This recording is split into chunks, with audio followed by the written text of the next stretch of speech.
31 août, il reste une demi-heure avant le passage du 1er septembre, et je reprends cette thématique intitulée La mort devant soi. Un peu une sorte d'image ou de mot inversé au travail intitulé La vie devant soi. Et quelque part, il y a des choses comme ça qu'on laisse un peu dormir. Ça ressemble à une sorte d'abandon. Un thème devient moins porteur à bout d'un certain temps. Alors il souffre un peu de délaissement. Ça ne veut pas dire que ce thème a cessé d'être pertinent. Non, le discours sur la mort n'est jamais un discours en trop. Parler de la mort, c'est essayer de trouver une meilleure manière de lui faire face. C'est vrai qu'on pourrait, je ne sais pas, dans cette affaire un peu particulière, dans ce rapport un peu particulier, qui veut que quand on évoque trop une chose, elle finit par se produire. Ainsi, à force d'avoir peur du grand loup, du grand méchant loup, il finit par arriver. À force d'avoir peur de manquer, on finit par manquer de quelque chose. On pourrait suggérer d'oublier la mort. Faire comme si elle n'existe pas. Faire comme ce qu'on fait pour des tas de choses. Je fais œuvre d'oubli pour ceci ou cela qui s'est produit dans ma vie. Je l'évacue. J'y pense plus. Et puis, je le laisse un peu se faire de plus en plus discret, un peu prendre la poussière. Voilà, la mort pourrait, un peu si on vivait dans un environnement sans mass média, sans information mondiale, pourrait un peu penser que la mort, c'est une chose très lointaine. Bien sûr, on va quand même remarquer des choses. Je ne sais pas, la mort d'un insecte, d'un volatile, quelque chose qui se fait manger par une autre, la mort d'une plante. Je ne sais pas.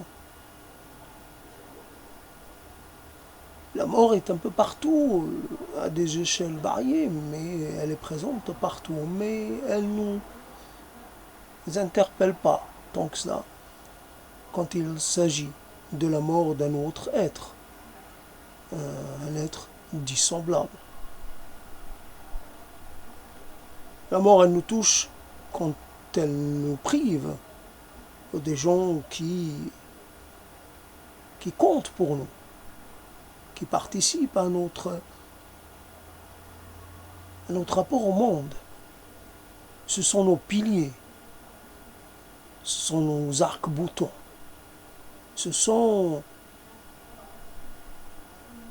nos soutiens. Après, au fur et à mesure qu'on les perd, on se fragilise. Et puis on finit évidemment, par s'écrouler. C'est dans la logique des choses, comme on dit. Alors, La mort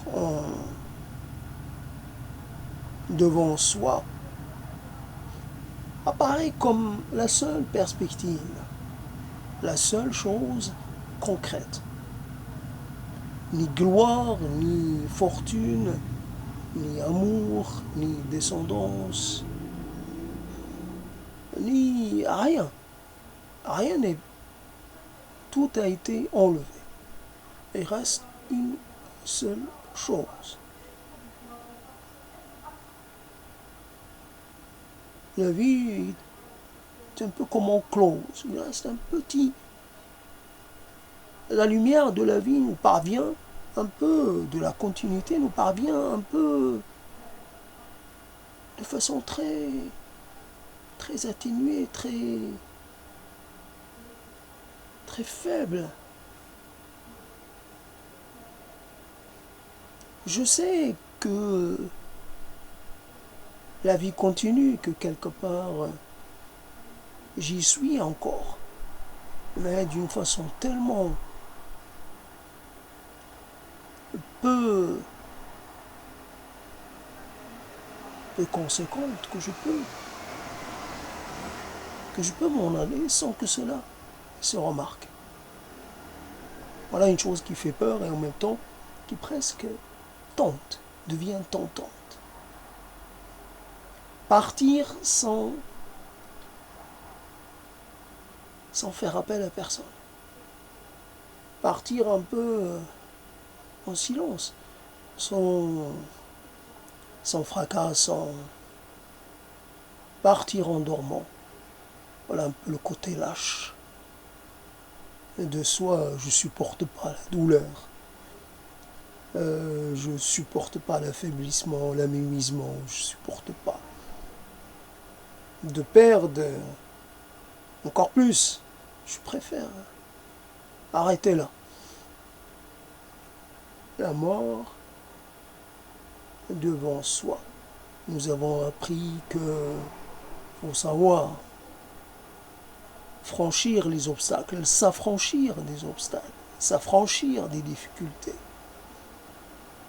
Même quand les difficultés s'accumulent, il faut faire preuve de persévérance. Il ne faut pas lâcher.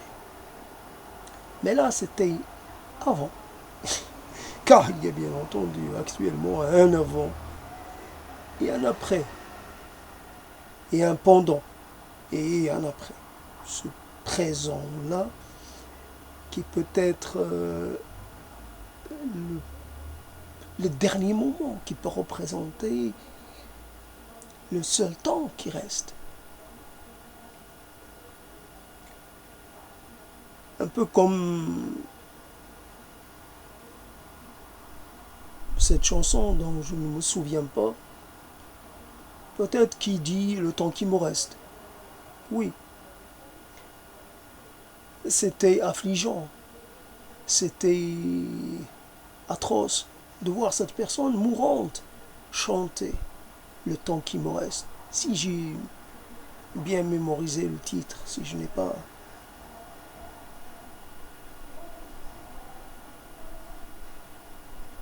C'est cruel, c'était cruel.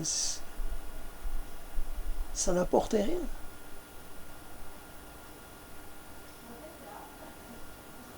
Il était là dans un peu à l'état de cadavre. Il était debout, bien entendu, mais il ne restait rien de lui. C'est quelque chose qui vous ébranle. Mais en même temps, vous lui survivez. C'est ça qui est paradoxal. Vous êtes ébranlé et pourtant vous continuez de faire semblant de jouer le jeu avec vous-même. Vous jouez le jeu avec personne. Vous êtes le seul à jouer, vous êtes votre seul public. Vous vous illusionnez. Mais en pleine conscience, vous le faites exprès. Un peu de vous perdre dans des préoccupations, dans des soucis annexe, secondaire, tertiaire, ainsi de suite. Et puis, en fait, vous n'avez pas dit non, totalement non. Encore une chose à dire. Vous cherchez à dire la chose la plus aboutie possible. Ah, vous travaillez, vous vous échinez, vous vous fatiguez à essayer de trouver le juste alignement des mots, l'alignement parfait.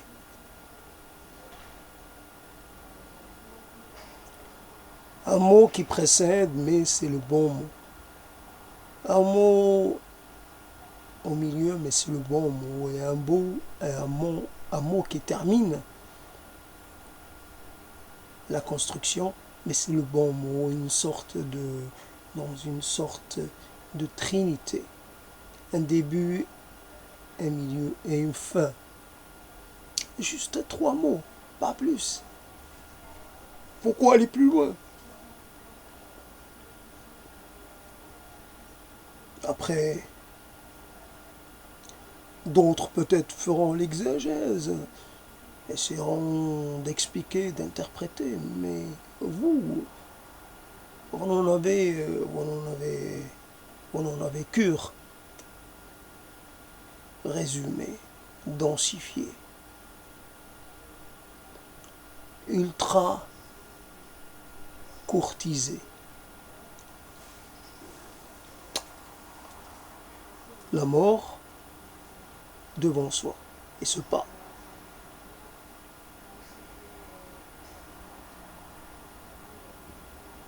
Quelquefois, je ne sais pas ce qui m'a pris, j'imagine la gazinière exploser. C'est quelque chose qui s'est installé. Je ne sais pas pourquoi. Est-ce un avertissement? Une sorte de pression, quelque chose par rapport à un danger.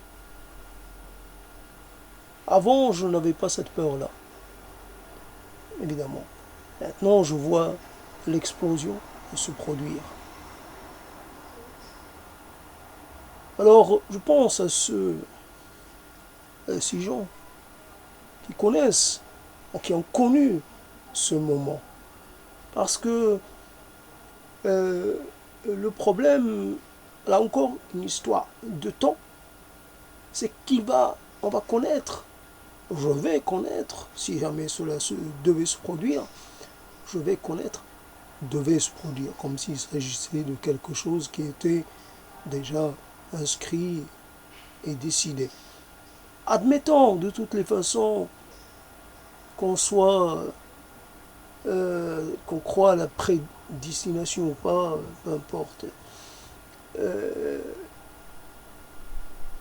C'est quelque part cet allongement du temps. C'est vrai qu'on pourrait, je ne sais pas, pour connaître un peu, au moment de voir, c'est vrai qu'on a été abreuvé de ralenti au cinéma et c'est vrai que peut-être qu'on est sous l'influence de ce type de subterfuge, un peu ralentir une action jusqu'à la rendre totalement, je veux dire, un peu autre. Essayons de provoquer là presque une sorte d'émotion esthétique, alors qu'en fait il n'y avait rien d'esthétique dans l'affaire. Il y a une mise à mort. Comment rendre la course qui précède la mise à mort, comment la rendre esthétique, comment l'embellir, ça n'a aucun sens. Cette course-là est destinée à donner la mort, alors c'est atroce. Donc il faut pas la montrer, ralenti ou pas. Mais bon, donc j'imagine qu'il y a un instant, on voit la flamme monter, la flamme venir vers soi. Évidemment, on imagine une boule de feu parce que la fuite de gaz, évidemment, va s'embraser, le gaz va s'embraser, et, boum, il va arriver. Où est-ce qu'il va arriver? Il va arriver vers le visage. Dans un geste, il y aura peut-être l'esquisse d'un geste dérisoire pour se protéger les yeux. Oui, c'est ce qu'il y a de plus fragile, les yeux. Ça ne suffira pas. La boule sera, comment dire,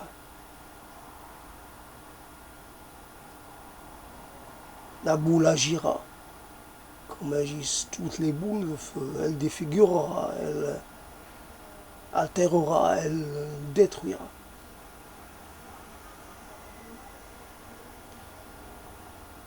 Il y avait comme ça une idée, quelque chose, un peu comme s'il... une idée comme ça qui traînait d'une sublimation, d'une transformation en quelque chose de, je ne sais pas, passer de l'état de matière à l'état de gaz instantanément et finalement pour ne plus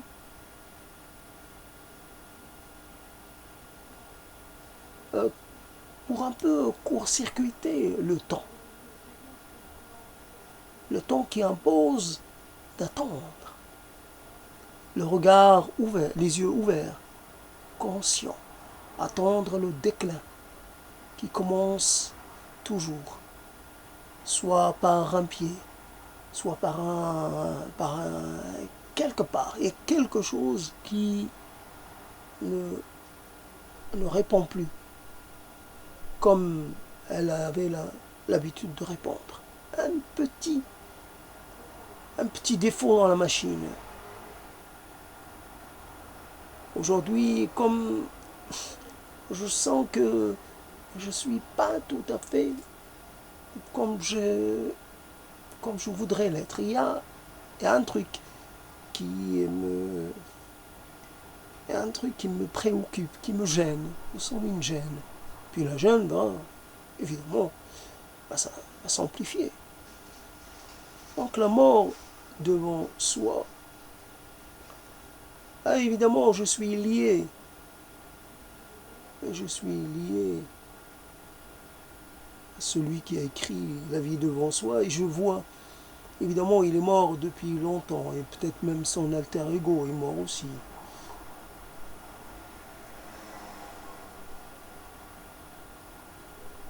Qu'est-ce qui reste? Voilà la question. Quand on conserve un peu les lieux de vie de quelqu'un qui a laissé quelque chose de conséquent, qu'est-ce que cela nous dit de la personne elle-même? Bien entendu, comme je me rappelle ces gens qui, en partant, en déménageant d'une rue, qui ont porté la plaque de la rue pour un peu garder une trace bien de poids, un peu de ce qui leur est arrivé, j'imagine, parce qu'ils ont un peu commencé une nouvelle vie dans cette rue. Ils ont rencontré la personne, leur moitié, et quelque part il s'agissait d'aller habiter ailleurs, et donc on emporte quand même une preuve solide de cette précédente vie. Aujourd'hui, les plaques sont plus difficiles à enlever qu'auparavant, parce que au bout d'un moment, ça fait réagir les personnes concernées, elles ont tendance à être un peu plus, à rendre l'affaire beaucoup plus difficile. Il faut vraiment être décidé, il faut venir avec du matériel. Et donc, je ne sais pas ce que je voulais dire, j'ai oublié. En tout cas, parce qu'il y a des bruits de l'extérieur et ça me déconcentre un peu. Puis ma petite tirade un peu sur les plaques, les noms de rue. Et finalement, ces histoires, qu'est-ce qui reste? Oui, voilà. Donc je me souviens. Donc finalement, moi j'aurais envie d'emporter un peu le mur qui me fait face. Pas tout tout l'espace, mais un mur. Un mur qui ne m'a jamais rien dit, qui ne m'a jamais inspiré, mais qui était tout le temps là. Ce mur uniforme, blanc, qui n'a jamais parlé, ne m'a jamais fait voir quoi que ce soit. C'est pas, c'est pas comment dire, un tissu blanc sur lequel on projetterait des choses. Non, il dit rien. Mon esprit ne projette pas des visions sur la surface du mur. Et pourtant, ce mur-là, qui me fait face, parce que comme ça, quand je suis arrivé dans cet espace, depuis 10 ans maintenant, presque, ben, j'ai toujours fait face au même mur. Donc, il y a un mur auquel je tourne le dos, il y a un mur auquel je fais face. Bien sûr, il faut imaginer quelqu'un qui s'est farci les murs est à même de comprendre un peu le rapport de celui qui se démène pour écrire des choses ou pour essayer d'entrevoir des choses. Dans mon cas, par exemple, quand je parle, je sais de faire malgré tout. Il y a des choses qui ne veulent pas venir. Et quelquefois, on est hyper en difficulté. Et là, c'est ces portions de mur qui ne sont pas du tout marquées par rien, par quoi que ce soit. Il n'y a rien. Et pourtant, elles ont happé le regard. Elles sont d'une présence incroyable. Parce que quelque part, elles sont là et elles empêchent. Elles obligent à revenir vers soi.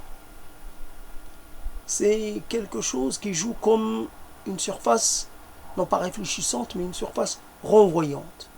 Ça te renvoie les choses. Et c'est pas bon. Moi, je veux que les choses qui partent de moi puissent s'épanouir et aller le plus loin possible et que, comme ça, je puisse suivre leur mouvement. Non.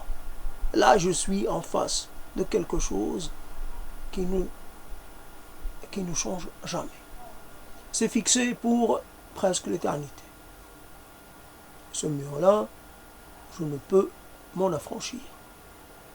Je peux que le constater et m'en désoler, mais ça ne peut pas changer. Alors là, un peu la mort devant soi, c'est comme voilà quelque chose contre laquelle on ne peut pas se battre. Bien entendu, toujours cette certitude, jusqu'à preuve du contraire, qu'il n'y a plus rien après. Il n'y a plus rien après. Et là, je me souviens, je peux introduire cette chose à laquelle j'ai assisté à la télévision, j'ai regardé, et qui m'a beaucoup frappé. Un beau poisson, évidemment, comme tous les poissons, la plupart du temps argenté, mais souvent majestueux. Parce que grand, parce que impressionnant. Ce poisson-là, qui était peut-être le roi de son petit espace, dans son petit milieu, qui a réussi à survivre à des tas de dangers, qui est devenu grand, qui est devenu impressionnant, qui est devenu respectable, qui vit sa vie, voilà, de poisson, voilà. Et puis d'un seul coup, il se trouve prisonnier d'un filet. Et il est ramené vers la surface et là, il meurt. Il est toujours tel qu'il a été. Même dans la mort, il continue de conserver son aspect. Puis après, peu de temps après, on l'a complètement dénaturé. Il reste quoi de cet être majestueux? Que quelques carrés de chair blanche. C'est ça qu'on essaie d'agrémenter avec des tas de choses, comme si c'était nécessaire. Il y avait un être, il reste de lui que ça, des carrés de chair, ou des filets, comme on dit. Toute une vie réduite à ça. On ne peut pas dire, comme ça, en voyant cela, qu'il y a une vie après la mort. Ce n'est pas possible. Il y a une vie quoi? Il y a une dissolution de soi dans quelque chose. Ce poisson-là, enfin, ce qui en a été consommé a été dissous dans le suc digestif de l'être qui les a consommés. Puis le reste est parti avec les déchets. Voilà, la tête, les yeux qui ont vu tant de choses. Dédaigner une tête de poisson, ça sert à rien la plupart du temps. C'est jeté, comme c'est considéré comme quelque chose qui n'a aucun intérêt. La tête, ok, il y a le cerveau. Le cerveau peut être petit, mais ça ne veut pas dire qu'il ne conserve pas des souvenirs, des choses, des visions, des rêves, des tas de choses. C'était un cerveau vivant, et qui dit vivant dit conservant des choses, c'est interagissant avec son milieu. Un exemple, une sorte de... On se révolte, on peut se révolter contre cela. D'ailleurs, pourquoi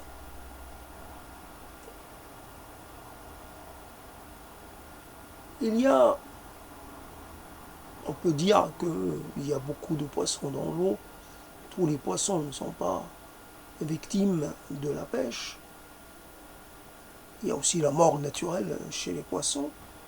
Mais, et puis un poisson peut être attaqué par un autre poisson, etc. Et puis un poisson peut tomber malade et tout et tout. Donc quelque part, mais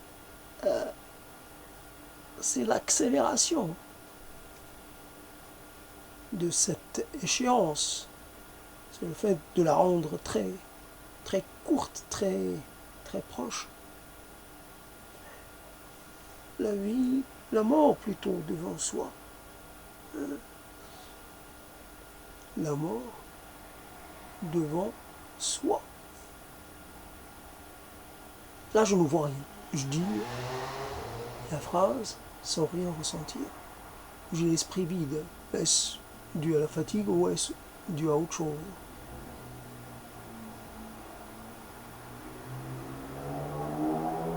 Même pas la possibilité de faire un quelconque deuil, privé de son deuil.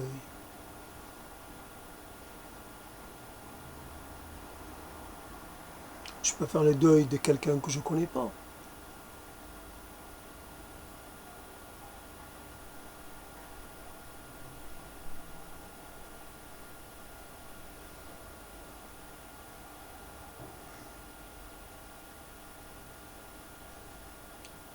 Il faudrait commencer par apprendre la mort, avant de connaître, avant d'apprendre la vie, puisque c'est l'ultime chose. Commencer par apprendre que la fin est promise. Mais contre les deux, entre le début et la fin, le moment de la sortie au monde et le moment de la disparition, le reste, ce qu'on pourrait vivre, ce n'est qu'une sorte de...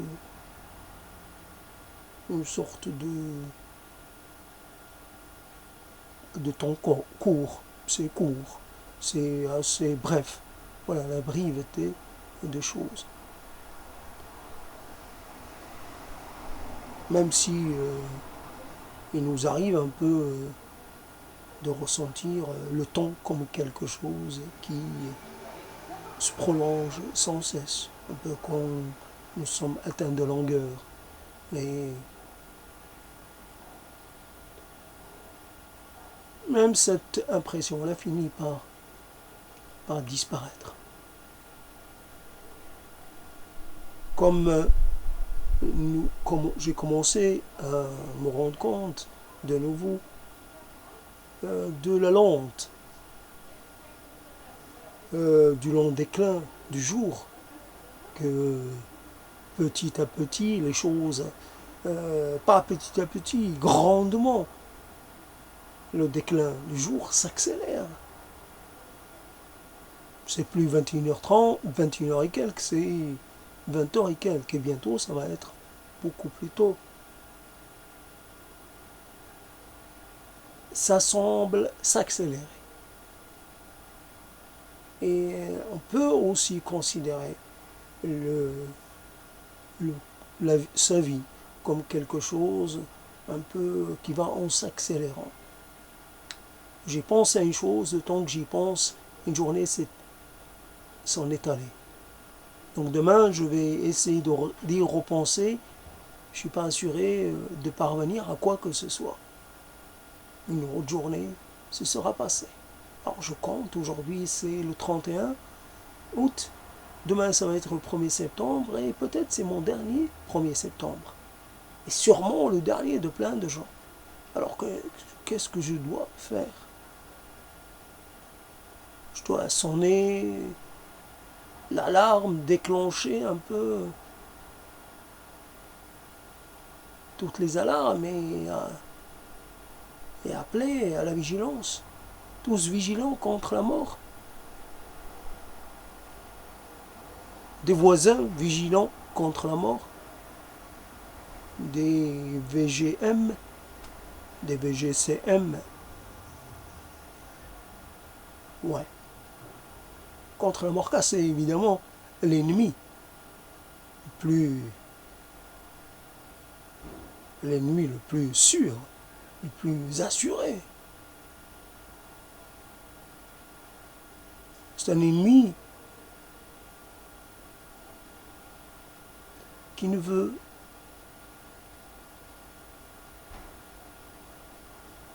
rien vous prendre à part votre vie, qui vous laissera tout le reste. Mais c'est votre vie qui l'intéresse. Il va pas faire de... Il n'aura aucun égard pour vous. Vous ne pourriez rien faire contre lui. Vous ne pourriez pas l'amadouer, vous ne pourriez pas le supplier, vous ne pourriez pas le faire changer de vie. Quand il a décidé d'agir, il agit. D'ailleurs, aucune loi, rien ne peut le retenir. Il a sa propre loi, ses propres règles. Il est là, ici, dans cette région, ce quartier. Demain, il est à côté.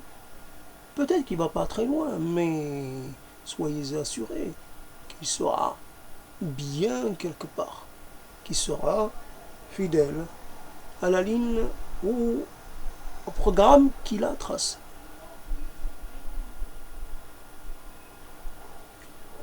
La vie devant soi et le fait de choisir des thèmes comme ça permet un peu de rester lié au thème. Ça évite de se disperser dans toutes les directions. D'ailleurs, on est obligé. Avec la mort, il faut y aller mollo. Il faut agir avec beaucoup de circonspection. Je respecte la mort. Si elle m'entend, je la respecte. Je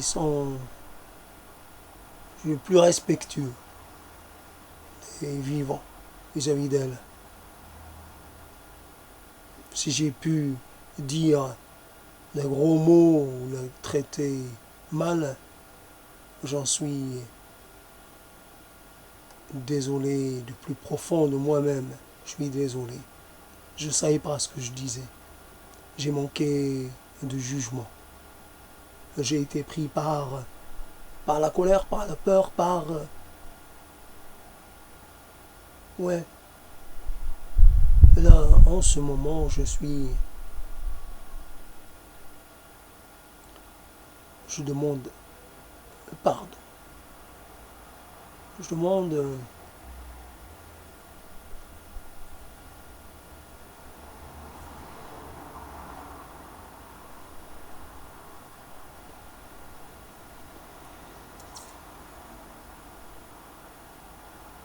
ça me fait quelque chose.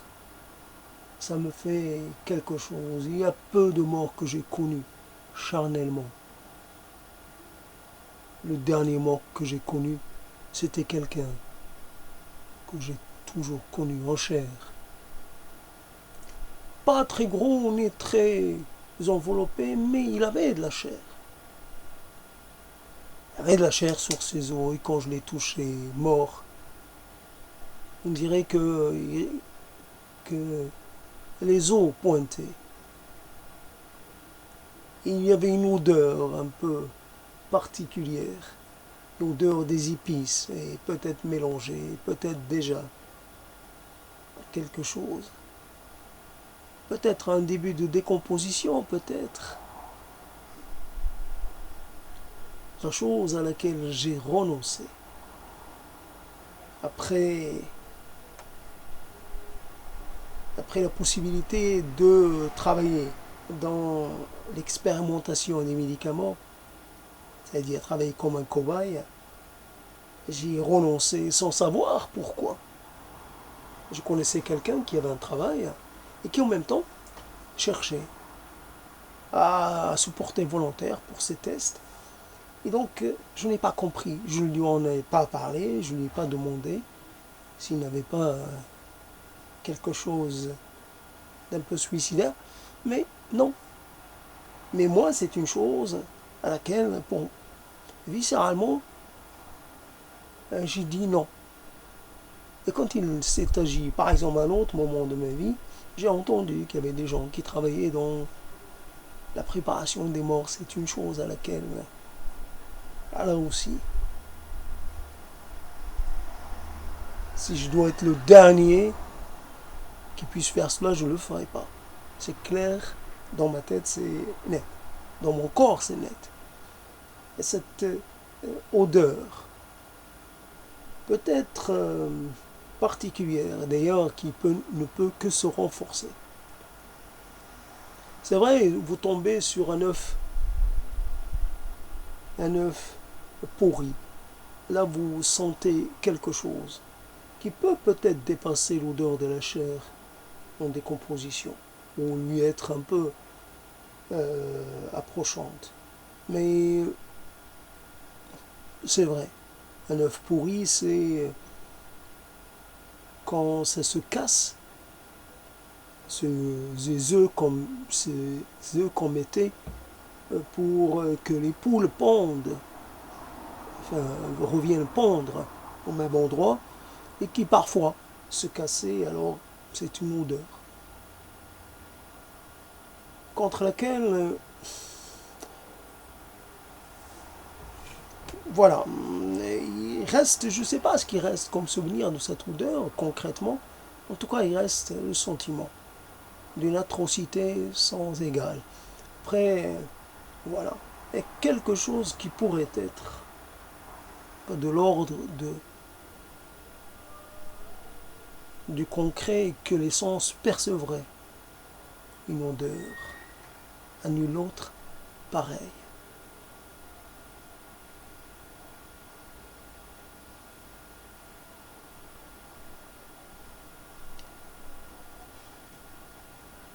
Un coup, on disait oui, c'est nos propres bactéries qui, en se décomposant, causent un peu ces odeurs atroces qui accompagnent les morts. Il y a quelque chose en rapport avec le système digestif. Il faudrait quelque part s'enlever, sauter le système digestif, parce que c'est là que réside un peu les choses qui causent le plus de dégâts. Et là, j'ai lu comme ça un titre que ce serait les enzymes un peu qui commenceraient à bouffer le corps, je ne sais pas quelle partie du corps, est-ce l'estomac en tout cas, les enzymes du mort qui s'attaqueraient à la dépouille du mort. En tout cas, c'est pas quelque chose d'extérieur au mort qui cause les dégâts que nous pouvons constater, mais c'est quelque chose que nous avons en nous. C'est cette promesse de l'horreur. Nous sommes porteurs de l'aurore infinie. Nous l'hébergeons en nous. Tous les jours, nous l'avons avec nous. Nous ne pouvons pas vivre sans. Nous devons vivre avec jusqu'au dernier moment. Voilà une chose donc quelque chose que j'ai essayé de rajouter, un peu pour densifier le propos, mais sans m'être forcé. Une chose à laquelle j'ai abouti. Je me considère fier, mais j'aurais bien voulu, en fait, me priver de cette source de fierté. Je ne suis pas fier de dire, d'être arrivé à cette conclusion. Non, pas du tout. Je suis désespéré, mais comment dire, quelle échelle donner à ce désespoir? Comment parler de cette chose qui...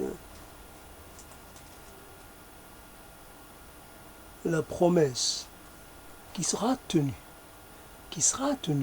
rassure-toi. Il y a peu de promesses qui sont tenues. Les promesses qu'on tient à nous-mêmes, les promesses qu'on nous tient, la plupart du temps, elles se diluent, elles se dissipent. Mais là, la promesse à laquelle je fais référence, c'est une promesse à laquelle qui va être couronnée de succès, qui va être respectée. La mort devant soi. Je suis là, et l'instant d'après, je suis mort. La mort est devant moi ou derrière moi, qui me pousse vers ma tombe, qui me pousse vers un trou quelconque. Je ne fais pas de différence entre les trous, tous les trous se ressemblent. Je dis pas, tiens, je préfère un trou et celui-là, celui-ci, il est plus confortable qu'un autre. Non, ce trou-là, peu importe. Qu'il contient des pierres, qu'il contient du sable, qu'il contient de l'argile, qu'il contient de calcaire, peu importe. C'est vous qui choisissez. Moi, je n'ai rien à dire dans l'affaire. Choisissez.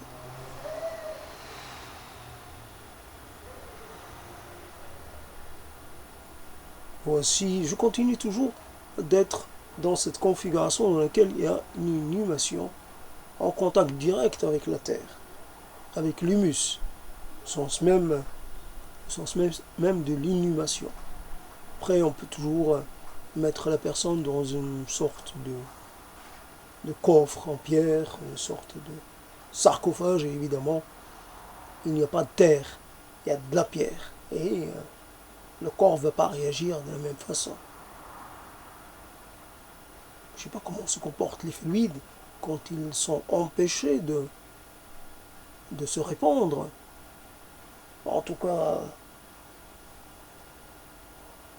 c'est pas le même type de mort, pas le même type de voyage. Voici un jour. Si je pouvais te ressusciter, je te tendrais un verre de thé. Il n'y a pas moins banal, mais il n'y a pas moins nécessaire. Un verre de thé. Ce breuvage qui fait le lien entre le passé, le présent et les temps à venir. Je Tu es né dans le thé. Tu es né dans le thé. C'était ta boisson de naissance. Ton corps est constitué de thé. De thé. Je t'offre un verre de thé. Simple, sucré comme normalement. Ni trop, ni pas assez. Je te promets un deuxième verre, un troisième verre. Je te promets la terre entière. Pas de problème. Je suis à tes ordres.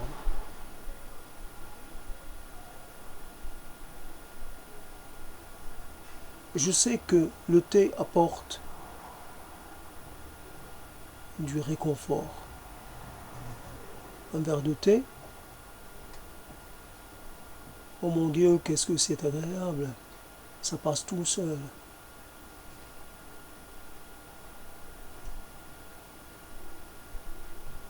Mes mains se sont tendues de toute ma vie vers ce verre de thé. Soit un thé comment faire, soit un thé qu'on a fait pour moi, soit un thé que j'ai fait ou que j'ai fait moi-même. Ma main qui se tend toujours. Ce rapport au verre. Oh, j'en ai eu des verres. J'en ai cassé. Et j'en ai quelques histoires avec des verres qui ont duré longtemps.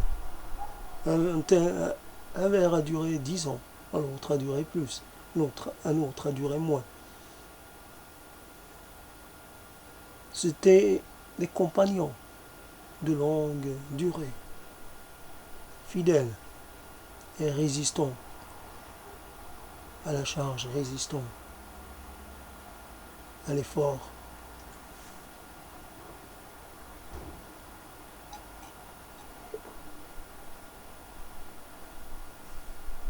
Tant de gens,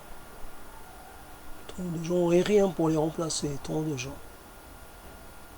qui étaient là. Certains n'ont pas quitté mon visage ou mon souvenir, n'ont pas quitté mes yeux, je voulais dire. Je les vois toujours, bien en chair, bien. Ils étaient là.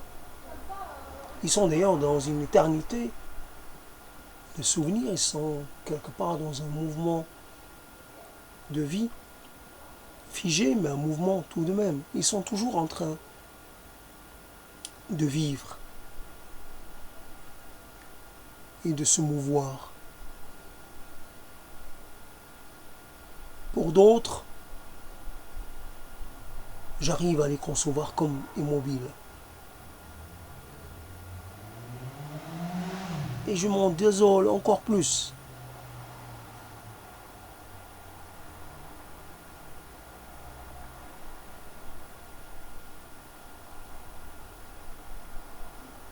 Désolé. Désolé de t'avoir un peu laissé partir, désolé de t'avoir perdu, désolé de ne pas avoir trouvé comment te maintenir avec moi à mes côtés. Désolé, c'est une véritable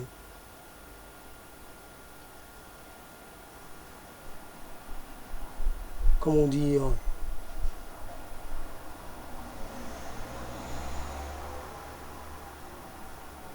le théâtre de ma vie se vide, plus grand monde. Je m'adresse aux rares personnes qui restent.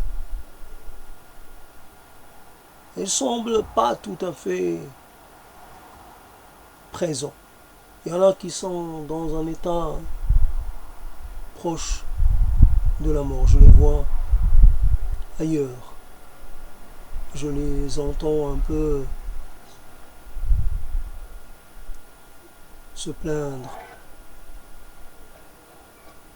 Et c'est vrai, chacun est plongé dans son propre calvaire.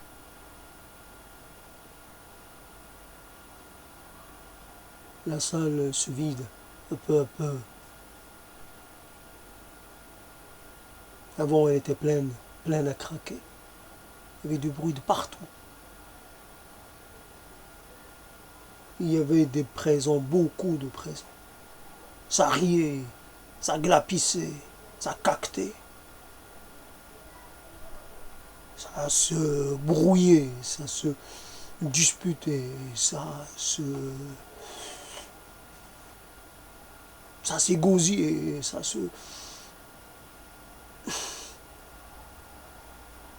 disait des mots, plein de mots. Il n'y avait pas d'importance. C'était le bois, un peu comme quelque chose qui rassure. Tant qu'il y a du bruit, il y a de la vie. Et plus il y a de bruit, plus il y a de la vie. Alors faites du bruit. Faites du bruit, vous qui restez. Moi, c'est pas nombreux, mais faites du bruit. Faites comme si la salle était pleine. Faites croire à ceux qui sont à l'extérieur. Faites-le croire qu'on est encore nombreux. Faites-leur un peu...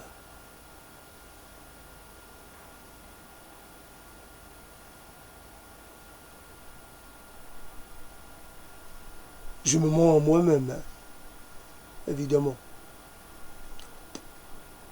Mais je peux mentir autant que je veux, ou autant que je peux. Je ne crains pas un quelconque châtiment. Je mens.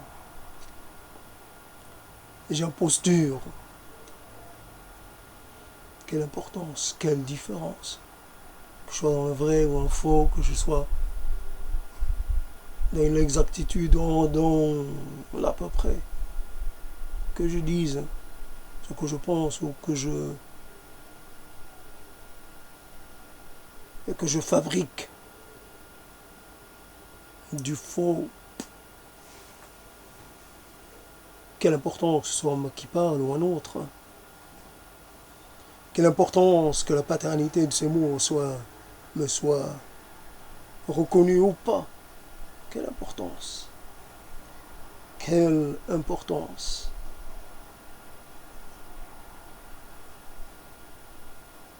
Voici tout à l'heure je me suis souvenu d'Ajar, et maintenant je me souviens de Gary. Chapeau bas, Gary. Chapeau bas, Ajar.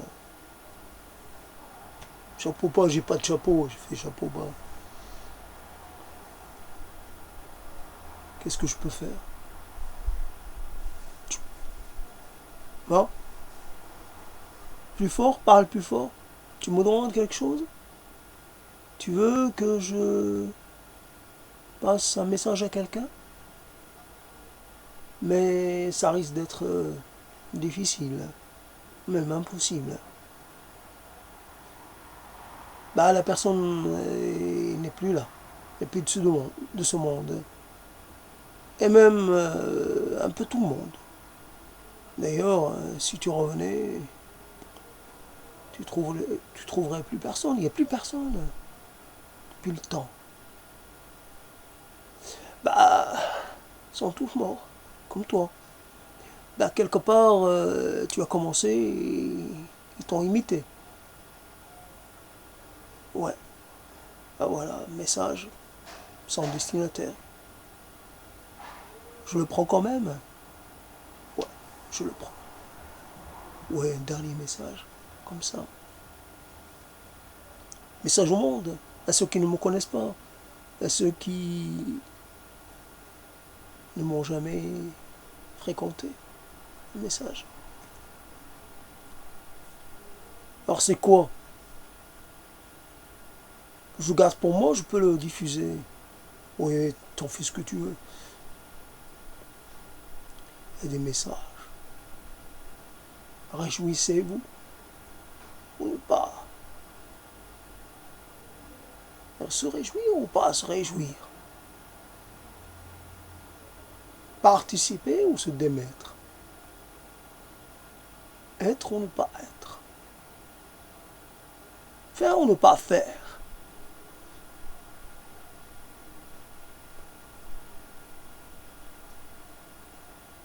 Regarder ou refuser de regarder. Faire le fou, le totalement fou, le totalement aliéné. Plus rien ne compte. Je pisse sur l'absolu. Je crache sur la vérité. Je peux pas pisser sur les tombes, désolé. Ça, non, je peux pas. Même en parole. Non. Ce sont mes limites. Je pisse sur les idées, je pisse pas sur les tombes. Non. Même sur la tombe de mon ennemi, quelque part. Le savoir mort me suffit? Non, ça ne me suffit même pas. Le savoir mort, ça veut dire que moi aussi je vais mourir. Et puis tiens, ce n'est pas mon ennemi qui est mort, c'est mon ami. Celui qui était mon ami. Celui dont j'avais encore besoin qui est mort. Mon ennemi, il est toujours vivant. Alors, même pas en mots, même pas en imagination. Là. La mort devant soi.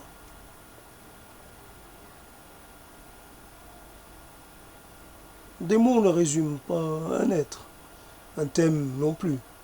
Mais il faut un peu fragmenter les choses, il faut un peu...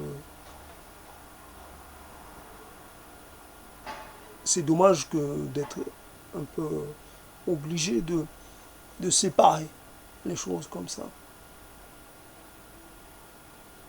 Un espace pour la mort, un espace pour la réflexion sur soi, un espace pour ceci, pour cela. Alors qu'en fait, tout est lié. Il n'y a rien qui soit séparé. C'est uniquement le problème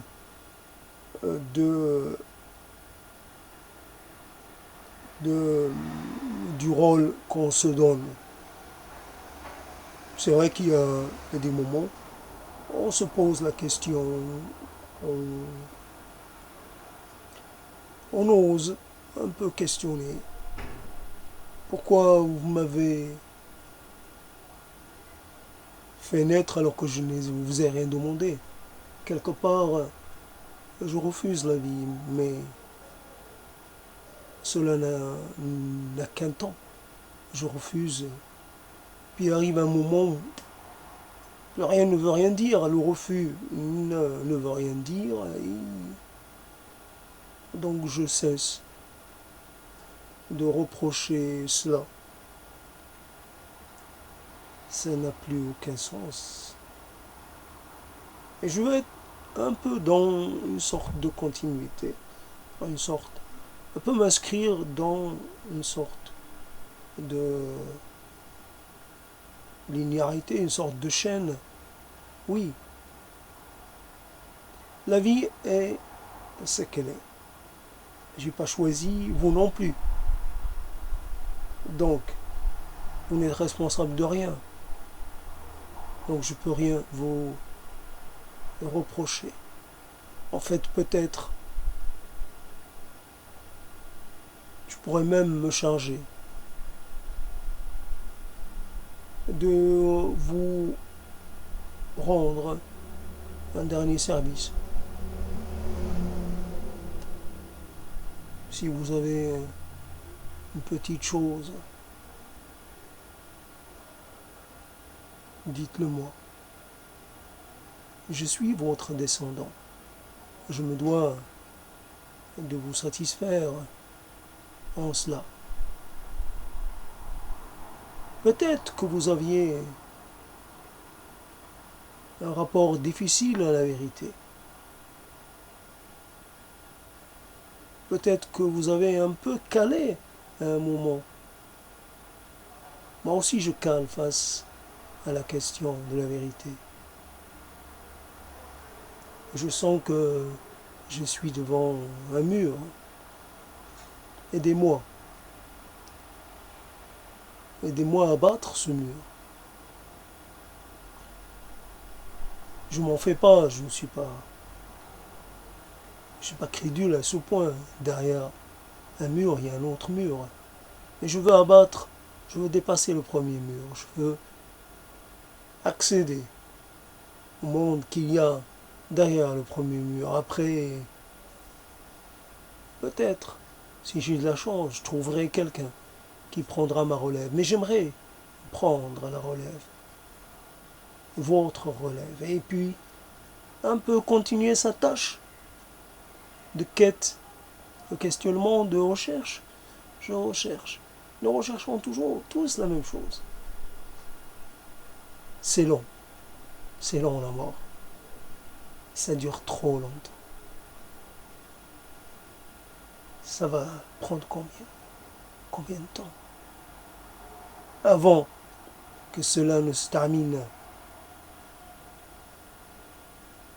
Avant le jour de la résurrection. Ça va être, ça va être long, très long. Combien? 1000 ans? 2000? 3 millions?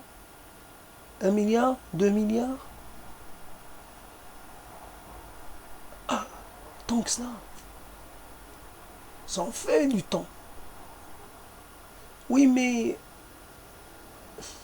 c'est le temps humain. C'est... Après, il y a peut-être... Nous ne voyons pas les choses comme le Créateur les voit. Pour le Créateur, 1 million d'années, 1 milliard d'années, c'est rien. C'est juste comme une seconde pour nous. De toute façon, on est entre deux mondes. Une sorte de torpeur, une sorte de... On est maintenu un peu en... dans une sorte de somnolence. Une sorte. Donc, ça peut durer longtemps, il n'y a pas de problème. Dans la mort, on est tranquille, on rêve même pas. Donc ça va. On ressent pas le temps qui passe. On pourrait attendre encore et encore. Pas de problème. La notion de temps n'est pas comme toi tu peux la vivre ou la connaître. C'est différent. Pour nous, c'est différent.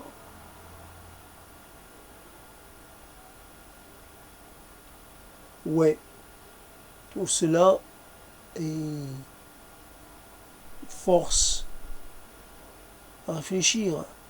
Je dois réfléchir. Je défaille beaucoup quand j'essaie de réfléchir. Je perds mes mots, je perds mes idées, je perds le fil, mais je persiste. Persiste à vouloir comprendre, à vouloir avancer. Je me contente des plus petits éclairs de compréhension, de saisissement. Quand j'arrive à un degré, quand j'avance d'un degré dans la compréhension, je suis satisfait. Aussi petit qu'il soit à ce degré, c'est court, je m'en contente, je m'en félicite même. La vie devant soi. Encore manquer de vigilance, mon vieux. La mort devant toi, devant soi, devant nous tous. La mort. La mort, la mort. Et il est mort, il est mort, et il est morte. La mort, la mort, la mort, la mort, la mort. C'est marrant que le mot mort et le mot maut, eh ben, ça contient tous les deux la même consonne. Maut. Mort. Ça commence pareil. Mort. Met. Maut. La mort. Le maut. Maut. Maut.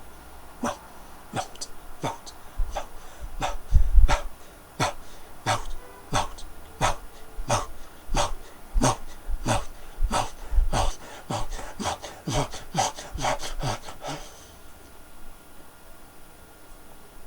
Évidemment. On intègre des choses, bien sûr. Ça, c'était un petit emprunt à quelque chose que j'ai vu hier. chez les gens de Tchétchénie, un peu. Les soufis de Tchétchénie dans une sorte de transe, je sais pas comment on appelle ça, moment de transe un peu particulière, donc je l'ai intégré. J'y suis pour rien, ça vient de ce que j'ai vu hier. Mais mais on pourrait le faire, entrer en transe juste.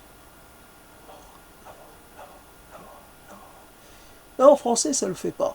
La mort, c'est comme si j'appelais. En fait, le maut, ça fait moins appel. Si la mort, c'est comme si je nommais quelque chose. Alors que al maut, c'est comme si je parlais d'un état. C'est particulier en français et en arabe. Mais ça peut conduire à un état de transe. Force de répéter, force de monter en souffle. Et il est évident que ce n'est pas possible parce que ça demande d'être isolé des autres. Et être en transe, c'est prendre un risque de se perdre.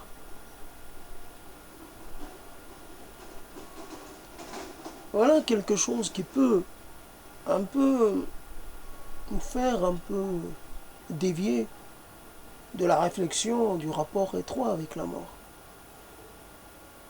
L'être peut connaître divers types d'états intérieurs. On entend parler comme ça de. Mais on les pratique très peu.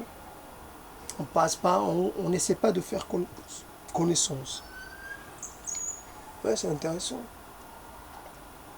C'est intéressant.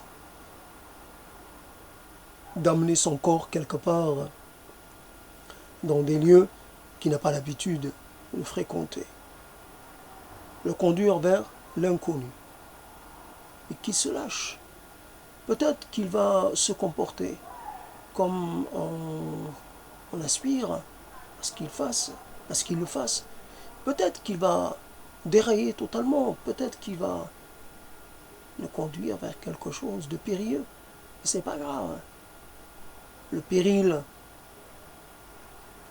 ça ne sera jamais comme la mort, un péril. Il y a plein de périls auxquels on échappe, sans pour autant. Il y a des périls qui ne sont pas des périls finaux. Voilà. Périlant l'âme, périlant le corps, périlant le destin, périlant la demeure, péril partout. C'est toujours un peu la parole. D'ailleurs, elle est très futée, la parole. La langue, elle se sigille un peu comme une sorte de gobe chose. Elle se saisit un peu de tout ce qu'elle trouve. Ça gobe de tout, ça gobe partout. C'est une sorte de ça racle un peu les fonds de mémoire, les fonds de vision, les fonds d'esprit. Et ça mélange tout ça, ça amène tout ça à former un tout. Bien sûr, là, j'ai dépassé l'heure, c'est un peu la moyenne, c'est bon, je peux m'en aller. Il est évident que ce qui est recherché dans ce type d'exercice, c'est un peu une sorte, c'est de quitter un peu ces territoires familiers, d'aller un peu s'avancer vers l'inconnu, mais vers un peu comme si on était un peu à la poursuite de quelque chose qui se voit et qui se matérialise et qui se dématérialise, qui devient visible et qui s'occulte après. Un peu un peu avec les mots comme se construire une sorte de, je sais pas, de tombeau un peu particulier. Et aller au-delà de la simple, comment on appelle ça, j'ai encore oublié, la plaque, la plaque mortuaire, un peu aller au-delà de ces simples mots qui est obligé de ne pas écrire beaucoup parce qu'il n'y a pas de place. Et donc,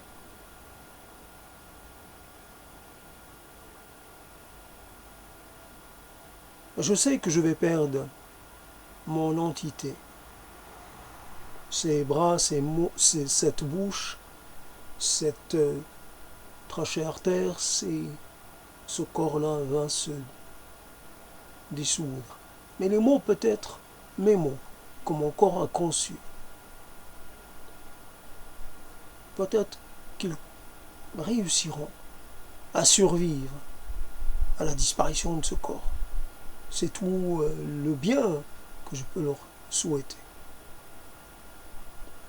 Après, c'est comme envoyer une bouteille un peu comme ça, on ne sait jamais où elle va, sur quelle plage elle va s'échouer.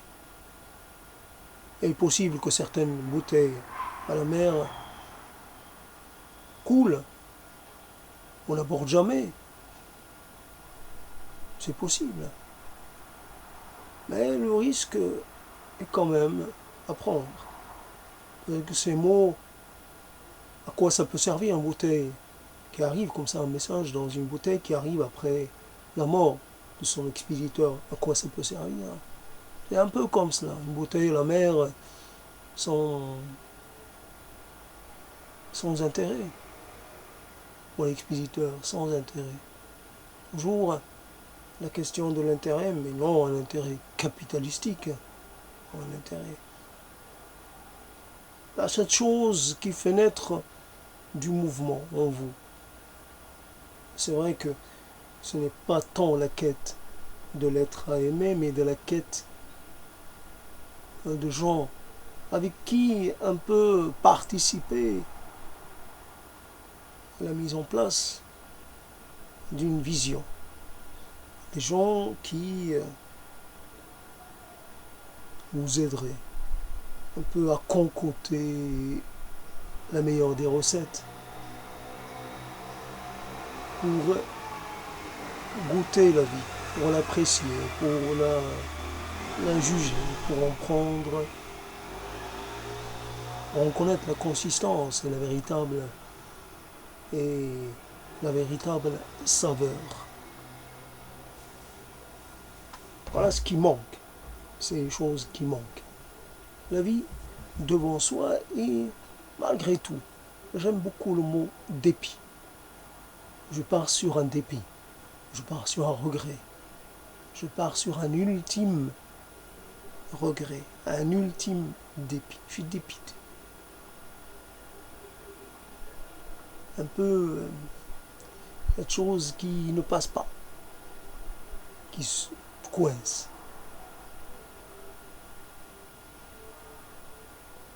Voilà. Et donc j'ai rendu un peu justice à cette thématique ce soir, que j'ai délaissé pendant quelque temps, la mort devant soi. J'espère que je ne vais pas trop m'en éloigner. C'est un thème intéressant. Si vous vous intéressez, vous pouvez laisser vos commentaires ou votre participation. Sinon, vous pouvez aussi utiliser cette parole comme vous le pouvez en avoir envie, mais aussi peut-être vous lancer à votre tour dans ce type d'exercice. Vous pouvez très bien commencer par la vie devant soi, ou la vie derrière soi. J'ai fait moi aussi la vie derrière soi. Vous pouvez aussi après, la mort devant soi, ce n'est pas obligatoire, mais l'exercice un peu en lui-même peu importe un peu comment l'exercice en lui-même est intéressant parce qu'il est prometteur. Il y a un moment, à force de côtoyer les mots, il y a un moment où on arrive à, à s'en sentir un peu proche. C'est vrai qu'ils peuvent toujours vous fuir, mais il y a un moment où on les sent disponibles. On sent qu'ils cherchent à vous accompagner, à vous, ils cherchent à vous rendre service, à se rendre utile. Oui, les mots peuvent avoir cette, peuvent se rendre utiles, un peu participer. À leur niveau, évidemment, tout est relatif, comme on dit. Les mots participent à leur mesure, à cet effort universel, je dirais, qui tourne autour de la question du sens des choses. Pourrait toujours finir par ne trouver aucun sens. Ça paraît déjà presque sûr, mais quand même, poser la question, ce n'est pas obligatoirement lui trouver une réponse, mais surtout, c'est ne pas un peu se contenter de ce qui apparaît évident. Oui, il y a peut-être quelque chose qu'il faut quêter encore et toujours. Quelque chose de caché ou quelque chose qui se dérobe. Peut-être par jeu, peut-être par une sorte d'expièglerie. Peut-être que le destin, ou la vérité, ou je ne sais pas quoi, il t'espiègle. Voilà, il se genoux. Ah, ouais, sachant faire avec cela, quêtant et jusqu'à la fin.